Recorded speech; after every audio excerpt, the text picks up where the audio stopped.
Welcome to the Artist Academy podcast, a place where we focus on the business side of art to help you attract more customers, increase profits, and ultimately live a life of creativity and financial freedom. I'm your host, Andrea Earhart, and this year's theme for me is finding ways to work smarter, not harder, basically work less and make more. Sounds great, right? I think that's such a catchphrase too, like especially on the internet. And I think what a lot of people don't realize too is there's a lot of hard work behind that. But I'm in full belief that if we put the hard work in early and we work smart about it, I can build up to this point of not having to work a lot, but still having a lot of income come in because of the foundation that I've built that you can build. And so I'm just going to be talking you through my process. And truthfully, this is probably going to be like my future book in the future. I still have a couple years of figuring this method out. But as I'm figuring it out, I plan to share bits of how I'm doing it on this podcast and ultimately make a book about it, basically. And I think this kind of comes from the idea that, we're all, or some of us, I was raised to be very hardworking, right? You show up, you do your job, you do it, dutifully, and then you go home and you take care of your family in that way. And I didn't get a whole lot of mentorship early on this topic of work smarter, not harder. I was just mentored on the idea of working really hard. And there's nothing wrong with that, right? We need people to fill jobs in all different ways. But I think for the few of us who we could open up our minds and have that goal, I know that it's possible because I've met certain people in different industries who are doing this. They work a few hours a day, they make a lot, and they're able to spend time with their families, give back, and just live their life and not have to work all the time. And so anyway, that's just my kind of introduction to this episode and future ones. And I will figure this out even more than I have. I've set up a foundation to where with my mural career, I've built up to the point of having a $1,000 minimum and shooting for, $5,000 projects and whatnot. So I'm kind of past the, working for $20 or $30 an hour like I did in the beginning.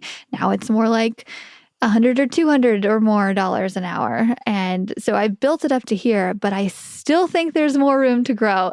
And I'm just going to keep going. So the ways that I'm working less, yet making more specifically right now in my business in 2023 is first and foremost, I'm pricing myself high. And I'm just not saying yes to the low stuff anymore. I've mentioned this for a while that I want $5,000 projects. That is the goal because, and my reasoning behind this is I can finish a $5,000 project in a couple days with help from my Artist Academy students that are here locally or who want to come from other states to come help. And so how that works is I get a job and I bid it high and I don't get all of them. I'd say right now I'm getting maybe half of them. And that's okay. And I'm not pricing it up to where it's outrageous for my area and living in Springfield, small town, Missouri. This is one of the cheapest places to live in the United States, and the price of art also reflects that in some sense. I can't charge as much as the artists are charging for logos and murals on the coasts, and that's just a fact of it. But I am stretching it as far as I can right now, and I know I'm stretching it because I'm getting told no a lot. And it sucks because there's some jobs and logos and I'm like, yeah, that's super big. That's right up my alley. And I'll bid it at $5,000 and they'll go with somebody else because they're cheaper. And that's just what the industry is around here. But I'm still trying. And there are certain customers who either they don't have other people bidding it, which is nice, or they really want my work, or they trust my style, or they want me to do it. And I price it accordingly, not at the low, not even at the medium, but at the high side. But they're willing to pay that because I have a reputation for getting it done quickly and efficiently and with minimal error. And they are okay to pay my high price because they know that they're not going to get a headache from it. And that either comes with referrals, or I tell them that if somebody's like, well, so-and-so said they could do it for $500. I say, well, so-and-so is new and they'll get it done in likely a few days. You seem like you're on a time crunch. And if you want it done in one day and you want it done with lines that are absolutely perfect, that is what I can offer you. And I've done this multiple times. I'm not going to be checking in with you and saying, is this how you want it? I know how to do this job. And look at all of the photos that I can send you. But really, I just send them to my website and say, look, I've done this multiple times before.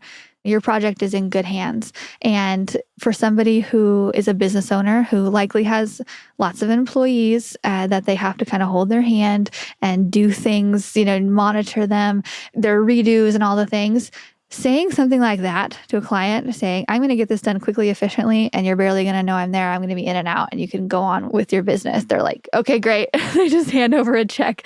And so it's kind of like I've eased their minds, and I ease their mind with showing them my reputation or my list of things that I've done before. So that's one way that I'm kind of booking higher paying jobs, is just having a reputation for being reputable.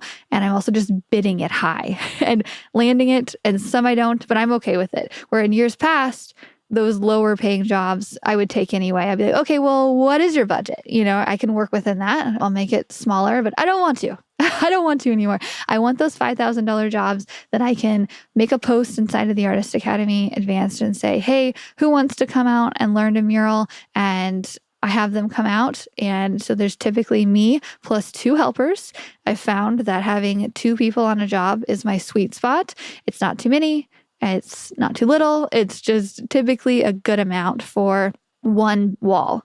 And I teach them. I typically ask for brand new artists that are, maybe you just joined the academy, or maybe you painted a couple murals, or you've never painted a mural before, or whatnot. I typically want those people because I like their energy when they come out. They're super thankful to get anything, any kind of work at the moment. And I love that. And I love giving it to them. And I will take photos and videos of them. Typically, unless we're in like a super, super crazy rush, I try to take photos and videos and I send it to them and say, use this on your thumbtack, use this on your social media, put this out there in hopes of you getting other jobs. Because we all know that you get jobs from the jobs that you've done before and from showing proof of work. So just like I'm getting the higher paying jobs by saying, look, I just painted for this company and look how well done this mural is. That's building trust with my new customer. It's the same thing when you're just starting out. The artists that come on with me, they take these photos and videos, post them, and I don't require somebody say, I helped Andrea on this. I just say, look what I'm painting today. And you post that on your social media and other people see that, like, whoa, she's painting this big mural. Maybe, it gets the wheels turning. Maybe I should hire her for something like that. Photos breed more opportunities. Okay. Anyway, so I posted in the Artist Academy and typically have 2 people come out. And recently, since I make videos for the Academy, I have set a new goal this year to whenever I am doing a mural, I am going to take my camera, give it to my helper, whoever is on the job with me. And as I am explaining, this is what you do. This is how you set up for a mural. This is how you do all the things. Because every single time I have a new person, I explain the same thing over and over and over again. I'm going to have them, and I have been having them video me for the first 10 minutes. So I give an overview. This is the projector I'm using. This is exactly where I'm positioning it onto the wall. So as you can see, the lights are off or the lights are on, or this is what I'm using to outline it. This is the canvas drop cloth I have down. These are the exact paints I'm using. These are the exact brushes. And then I mix the colors and then I put it on there and I show them how to do a really straight line. And I show them how to chalk in a certain way to where in the end, there's not very much cleanup, and just the whole spiel of how I do my job in about 10 minutes. And I have my helper video that. That way, it's not just them seeing it. I post it in the Academy and I post it in our Facebook group and in the Mural Master program. That way, other people can see a variety of different jobs and how I'm doing them, not only well, but quickly and efficiently. And so that is me repurposing the same speech over and over and sharing it, because it's so funny what I've learned. When people join the Artist Academy, they're so excited and they watch a couple of videos and then they just kind of fall off. And some people don't really go back to the Artist Academy website and continue watching them for whatever. So it's up to me to keep the excitement alive, and me recording these videos over and over, either doing lives in the Facebook group or recording these and posting them in there. And, keeping in my mistakes, because the last video I did, I made 2 big mistakes. Like I put paint in the wrong areas and I was like, dang it. But I showed them that. And I'm like, look, things happen.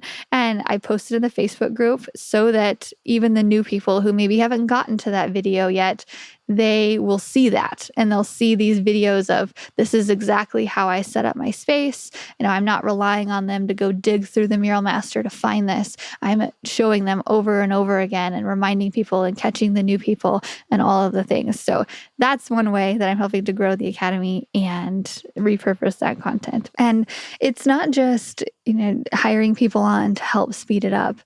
And even though they do, and I pay them because they're worth it and they're gaining experience and all the things, I'm working with them and taking the brush from them and saying, no, this is how you do it more quickly and more efficiently. And this is how you load your brush, and I'm putting a bigger brush in their hand. I'm training them as they're on the job with me, so that as I'm trying to work quickly, I'm showing them how to do it too. So not only they can help me finish it faster, but they can go to their jobs and finish it faster as well. And we're videoing the whole process. But it also comes down to the supplies that I'm using. The paint. Forever, I've used a medium grade Benjamin Moore paint, and you can find that at artsupply.list.net. And if you could please put the artsupply.list.net inside of the notes section of this podcast, please, for everybody, because we all know that I am not going to do it, even though I mean to. Anne is my virtual assistant, and she has my back for all things like this, and which is another way that I'm working smarter, not harder. Thank you, Anne. And so go to the Art Supply List, and you can see the medium grade paint that I typically use, and I've used for years. But for the last few projects, I knew that I was going to have to do multiple coats of just certain specific colors. So I went into my local paint store and said, look, I would like to do this in one coat. And if not one coat, maybe like 1.5 or like 2. And so they said, okay. And they loaded me up with some higher grade paint. I still stuck with the Benjamin Moore, but I used a much higher grade. It's an Aura brand. AURA is the higher brand. Or there's a Command brand for things that need to stick. And anyway, there's a bunch of different ones, but it ended up costing me $500 before I left that store. And I was expecting to spend maybe $200. That was fun. But when it came time to do the mural, I got it done in about a coat and a half, meaning I put one coat on, it covered most of it, and I just had to brush on just a light brush on the second coat, and it was golden.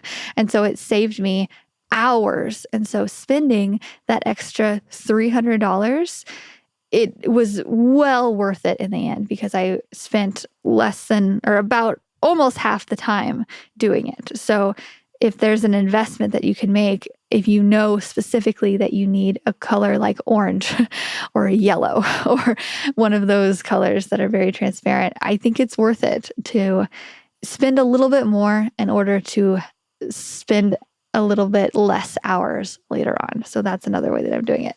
And I also just bought another spray gun. I have a big spray gun that's really great for industrial things outside. Like if you're wanting to spray paint an entire barn and use a few colors, my giant Titan sprayer is perfect. It's heavy and it'll do the job very quickly with a lot of overspray though. So it's not good for indoor. So I had this project come up for indoor, and I have a couple more scheduled as well. And I was like, okay, I'm just going to bite the bullet and get another sprayer. It is a Graco 360. It costs about $250 from Lowe's. And it's the one that has the spray paint, or the paint that's loaded up in the handle, in the gun handle. And it's heavy, like you're holding about a quart of paint and the spray gun. And then there's a cord going from the gun to the wall. But overall, fantastic. Highly recommended. We painted almost an entire mural in a day and then went on to the second mural of the job and painted that one in almost a day. And then so the day 3 was just touch up on something that would have taken me days and days and days.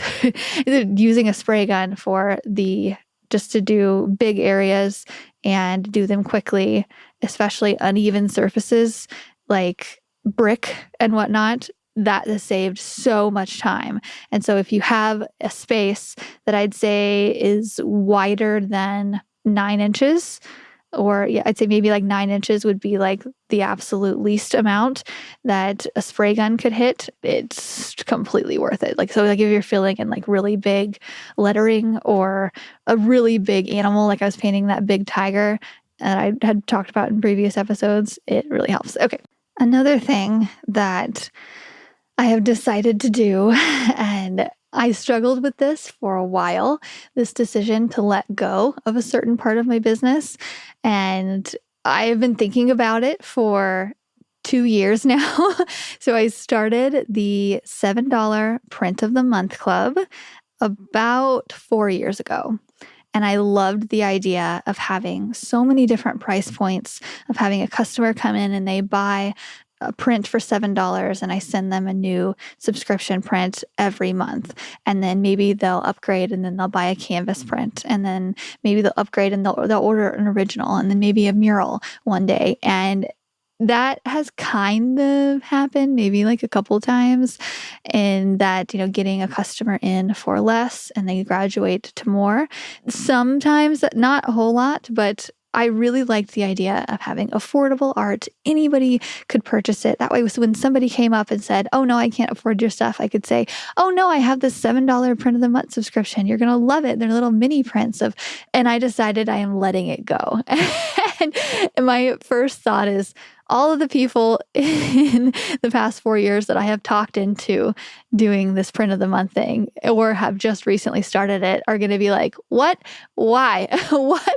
And I want to explain. I still think it is a great idea for people in the beginning.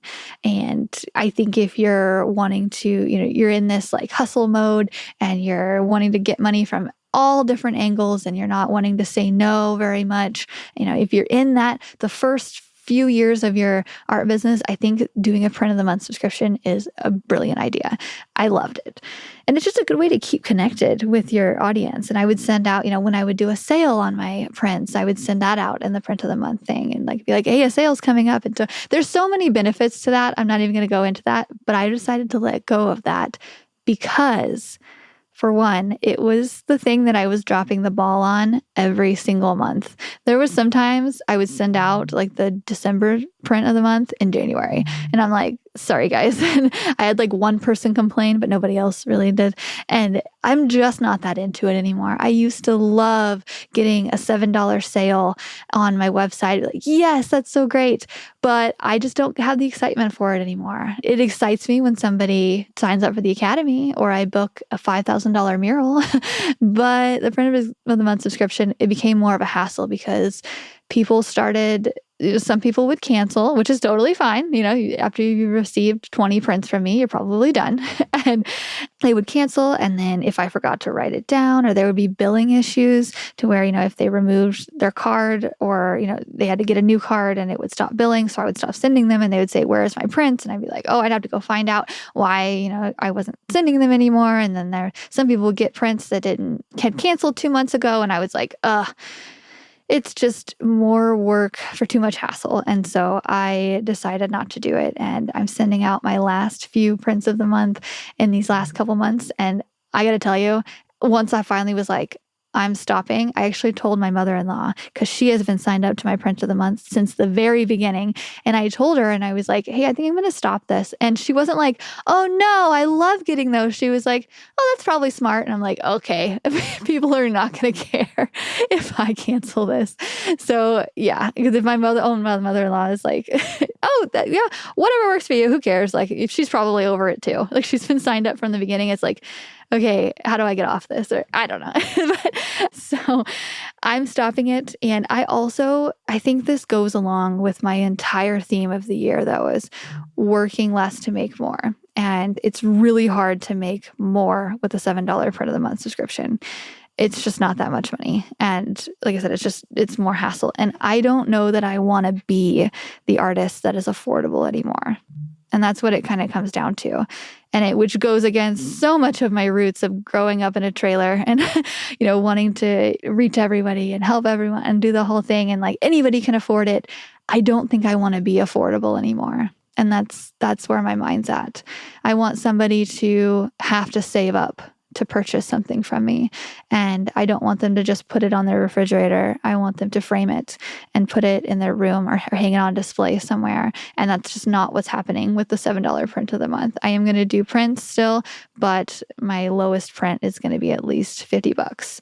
So there's that. And I just wanted to kind of explain my mentality behind that. So if you're not at that position, don't cancel your $7 print of the month yet.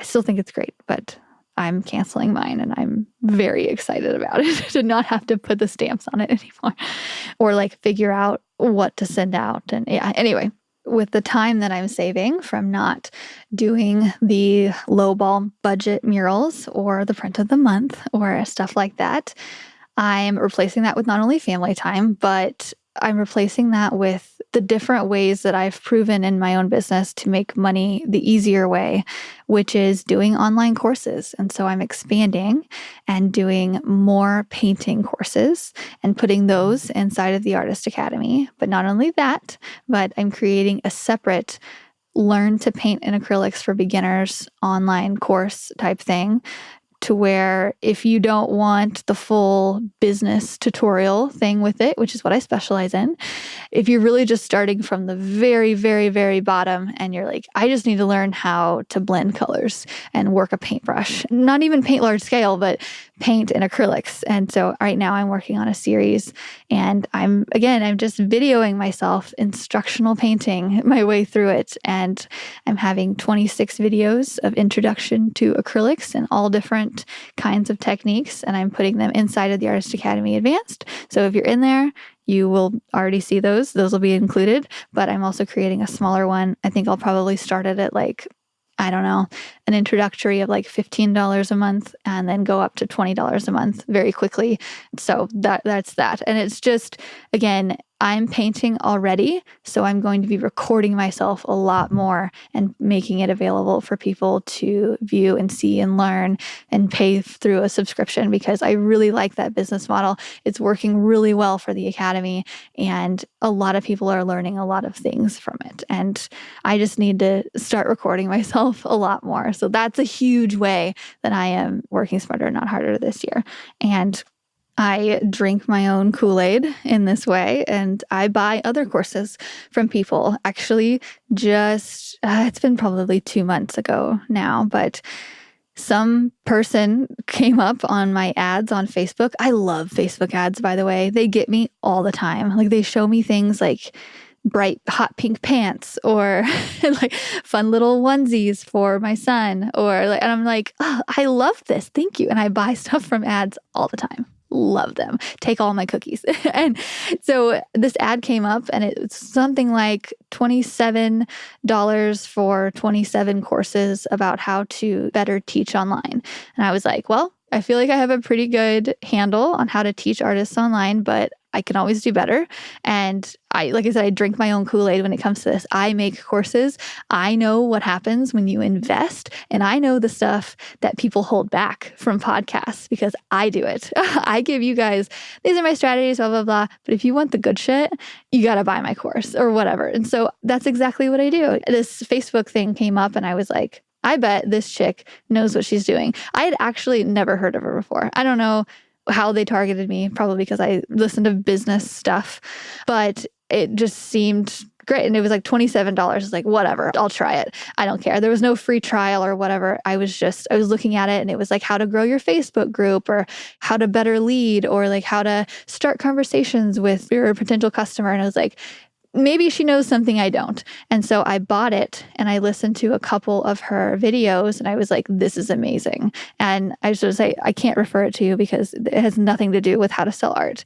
Absolutely nothing. But it's about things, how to make my Facebook group better and how to, get more engagement and just how to start conversations in an even more non-salesy way, because I think I know a lot, but by listening to other people and how they do it in their different industries, you learn even more. And that's what I got from her. And even just the first couple of videos, I was like, I am so glad I've spent this $27. And I was fired up because it's with courses like that, I steal other people's energies all the time. Just like you listening to this podcast and getting in courses, we are excited talking about this stuff. And the person that I bought this from, I think her name is Maria, she was excited to show people how to make money. And I'm excited to make money. So it's a domino effect, but it started with me whipping out my credit card and be like, okay, let's take a chance. What's the worst thing? I'm going to, spend $27 and it'll be all right. But she delivered. And so much to where I let her upsell me as well. And I bought her templates. It was done for you templates. And I'm like, great, I don't want to write this stuff myself. Please show me how to do it. And so I invested less than $100 and I gained so much from it. And I'm going, the sales tactics, I do quote sales tactics that I have learned from her. I'm now starting conversations with people in Facebook Messenger about, hey, how can I help you? And just leading with advice. And then so many times I've started conversations with artists and they're like, well, I really want to, learn how to get customers and I think I want to do murals and blah, blah, blah. And I'm like, oh, I literally wrote an entire book on this. It's called Mural Money. Here's the link. And they're like, thank you so much. And I'm like, it was that easy. And it's you win, I win.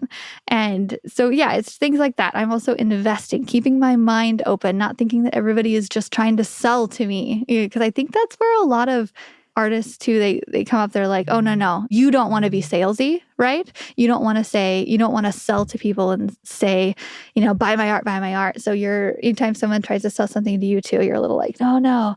But just switching my mindset into, maybe let's be a little open-minded to maybe this can help me. Maybe this would look pretty on my wall kind of thing. That's also another way.